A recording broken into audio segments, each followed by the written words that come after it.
Assalamu alaikum. We are meeting after some gap, a very worrisome gap, a very trying times. And I pray that all of you are safe and in good health, and your families are safe and secure. I pray that all of you stay blessed. Sure, I miss my classroom and I miss meeting you all people, but thanks to this technology, we can still connect with each other and continue our very important task, and that task is education. When I was right there before you, live, today I am here before you just to keep my contact with you and continue with the semester. In Pakistan Studies, the lecture today that we will talk about is the establishment of Pakistan and its early problems. I am sure you people will recall all the difficult times, the hurdles, the obstacles, and the kind of fossilized attitudes that became so hard in the end that there was no other way but to insist on being a free and a separate nation. Pakistan was disadvantaged in many ways. It never had very developed cosmopolitan cities like Calcutta and New Delhi or Bombay. And India was, at that point of time, much higher achiever in economics, where Pakistan was just starting to crawl. The government machinery was not only facing the political difficulty, but it was also facing economic difficulties, and the provincial governments were facing these things much more than the capital was there at Karachi, the federal or central government at that point of time.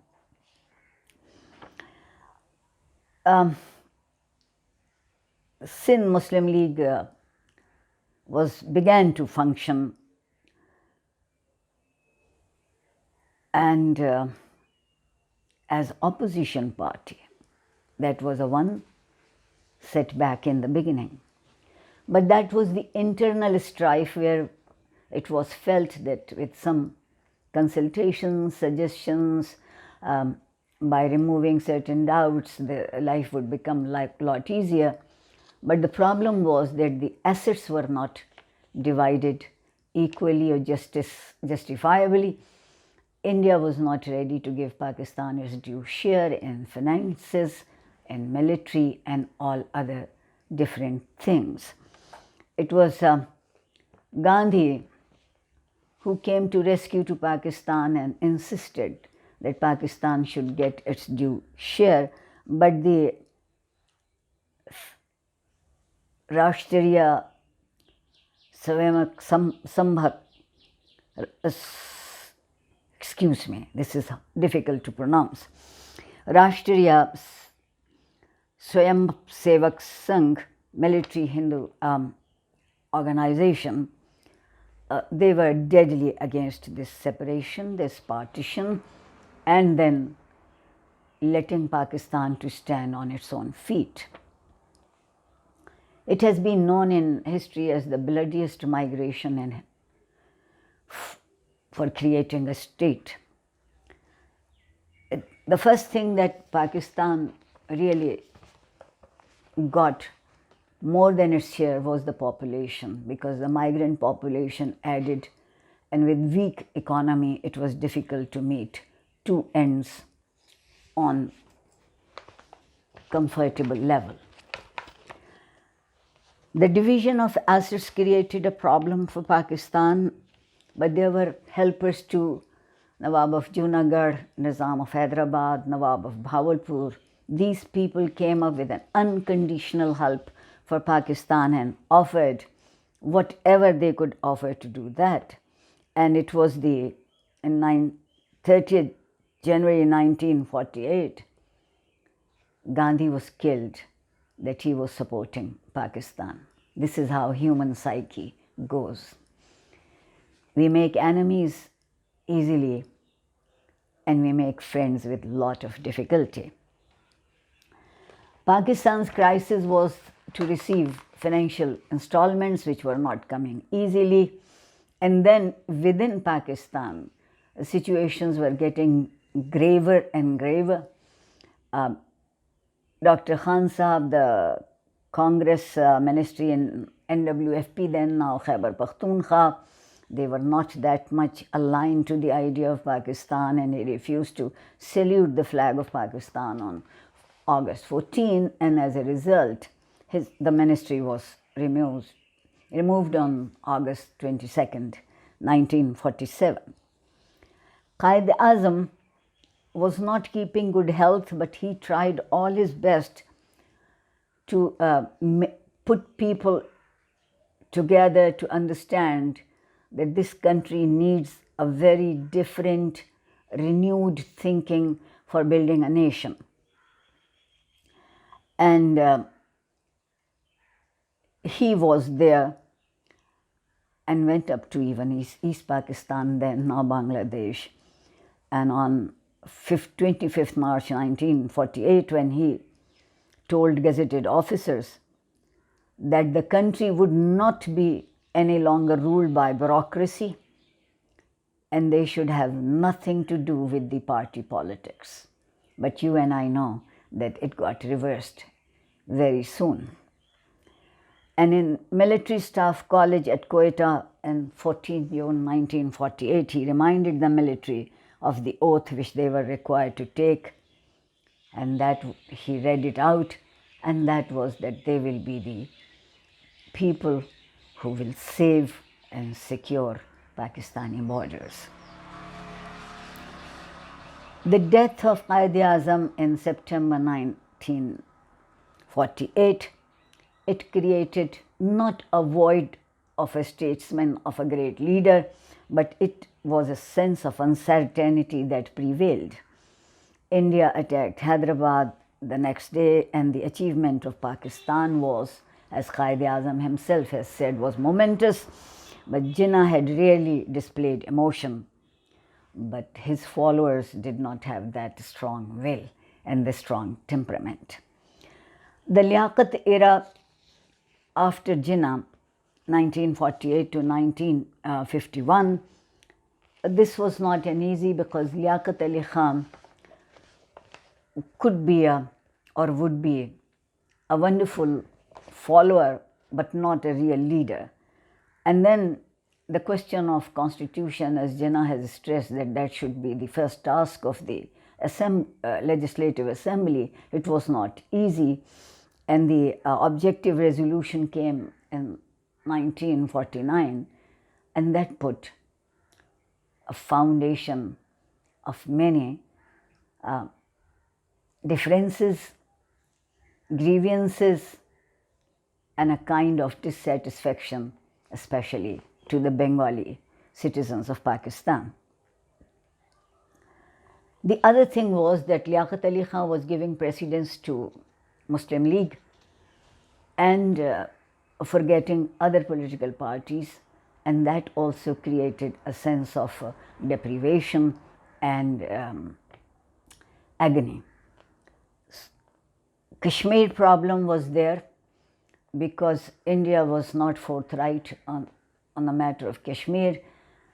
Alistair Lamb has now brought it out that the letter of affiliation by Maharaja of Kashmir was nowhere there, and they showed a fake letter, and so it made Pakistan very unhappy, because Gurdaspur, Firozpur, and now the Kashmir issue, these were all the things that Pakistan felt that they were not being dealt with justice. Liaquat Ali Khan did a lot. He started Pakistan on an industrial pathway too, and he gave preference for the recruitment of Bengali officers in Pakistani bureaucracy and military both. And he tried that the Pakistan economy should take a good start to build itself economically. And the government was somewhat successful, but this success was not very smooth, and there were so many ups and downs that among the provinces there was a feeling of unhappiness. To the credit of Liaquat Ali Khan goes the construction of 170 miles BRB canal that we Lahoris enjoy now on the Punjab border. And in July 1951, he escalated tension by showing of strength by raising his fist, which was taken by India not with good feelings. So he was successful in getting a Nehru-Liaquat Pact signed that could normalize the relations between India and Pakistan, but it did not go that far in the politics of both countries. And in October 1951, Liaquat Ali Khan got assassinated. So in 1948, we lose our leader who showed us the path, who gave us a free country, and then his lieutenant, Nawabzada Liaquat Ali Khan, who was killed in 1951, and his last words were, "May God protect Pakistan." And I think all of us still continue to pray that may God protect Pakistan. So far in this lecture, I have brought in for discussion few very important points for your consideration, and I would like to reiterate them briefly. The first thing in the establishment of Pakistan were the communal rights and the question of refugees. For Indians, Hindus, it was not easy to accept partition, and that ended up in a great bloodshed. In history, it is known as the bloodiest migration. And then the burden of extra population was coming into Pakistan. Refugees were coming from India, and riots started. Riots started between three communities, mostly Muslims, Sikh, and Hindus. And at that point of time, it was not rationality that one was guided by, neither was any sense of decency that was there, nor were there any morals. So many people got killed, so many women raped, young girls were taken to insults, the worst kind of insult any human being can suffer. And these refugee problems then made Pakistan economically much more vulnerable. Already, Pakistan economy was almost to zero. And we should remember Gandhi with appreciation that he raised his voice and said that Pakistan should be given its due share, and for saying that he was murdered, he was killed. But there were other people.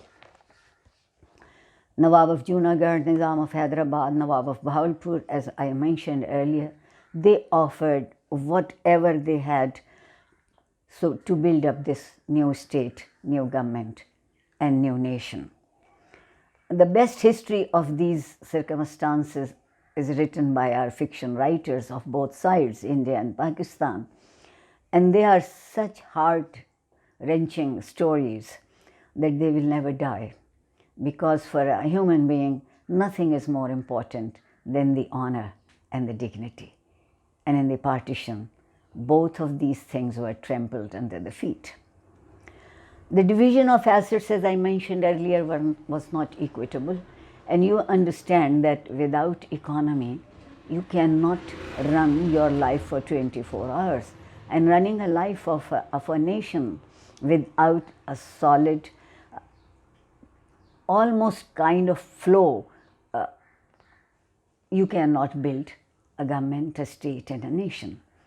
India was not honest in giving Pakistan's share to it.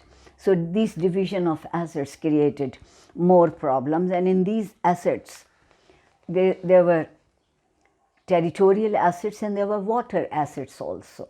Territorial assets were Kashmir, Gurdaspur and Firozpur, and India somehow, with some kind of connivance, won over the three geographical areas. Alistair Lamb has now exposed that there was no letter of affiliation by Maharaja of Kashmir, and it was a fake letter that was Pakistan was made to accept.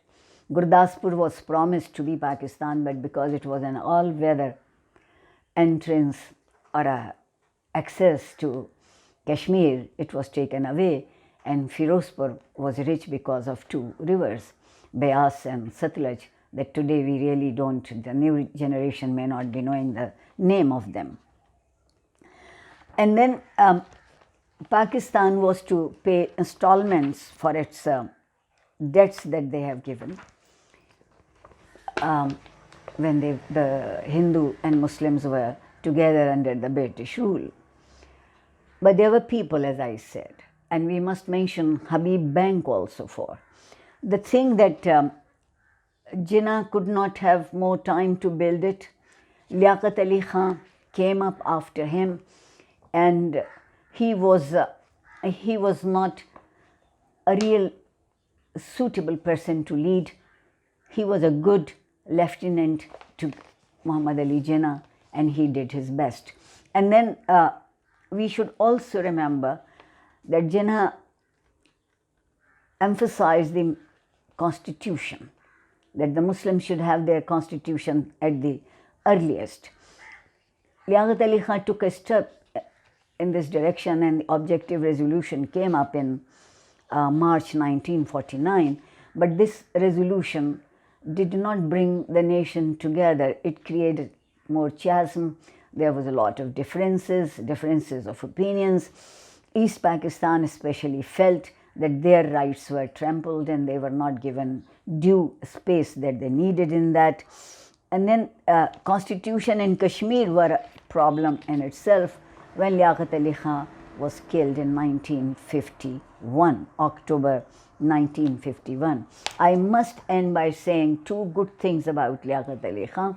He knew that Pakistan needed some very strong measures for building an economy, so he took steps for industrialization, and also he gave a sense of satisfaction to East Pakistan by recruiting officers in bureaucracy and military, and also he had a pact with Nehru, and the BRB canal that we Lahoris today enjoy was built by him so that it could really give a lot of ease and comfort to the farmer for gaining the harvest.